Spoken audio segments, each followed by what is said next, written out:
de remis l'arachide, c'est pour qu'il puisse encore fixer l'azote avant de refaire le labour. Avant de relancer le labour et mettre autre chose. Mais comme il y a ce projet d'arachide et donc on veut apporter notre expertise avec des jeunes effectivement qui seront formés et vraiment l'ONG DRC Africa met en disposition de l'expertise pour former des jeunes dans le domaine de l'arachide. C'est quelque chose que nous faisons ici. Nous sommes dans l'essai, adaptation des semences.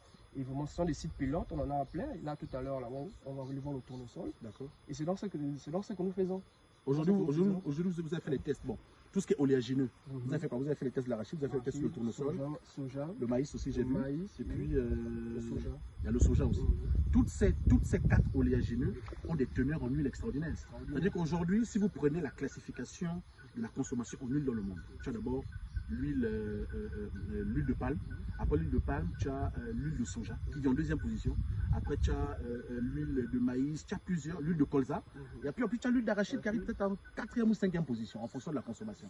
Ça veut dire qu'aujourd'hui, là, tout ce qui est importé, en général, tu as peut-être dans les importations, tu as une bonne partie qui est l'huile d'arachide et puis l'huile de palme et puis c'est d'autres types d'huile.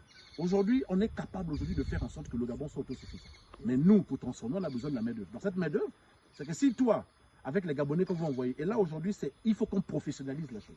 Bien. Et professionnaliser. C'est ça que l'ONG, IDRC Africa, via son institut de formation, mais nous allons le faire. Parce qu'aujourd'hui, l'avantage, c'est que le plus dur, c'est les débouchés. Si déjà le Gabonais sait que moi quand je plante l'arachide, ou je plante le soja, ou je plante le maïs, j'ai quelqu'un qui peut l'acheter et aller le transformer. Mais écoute, toi quand tu arriveras à la maison, quand maman arrive à la maison, quand elle sait qu'elle met l'huile, elle sait que ça c'est l'huile qui provient d'un fils du Gabon, d'un fils du pays. Mais il faut juste que on se bouge. Et donc c'est pour ça que j'ai tenu quand même à faire la visite de terrain, c'est à proximité quand même de Libreville, en termes de site de formation, site pilote de formation. Maintenant après, selon comment on va travailler avec les autorités, on va voir comment est-ce que chacun maintenant aura une parcelle à partir de ce qu'il aura appris ici. C'est pas des formations compliquées. C'est pas des formations compliquées. Nos mamans ne l'avaient pas.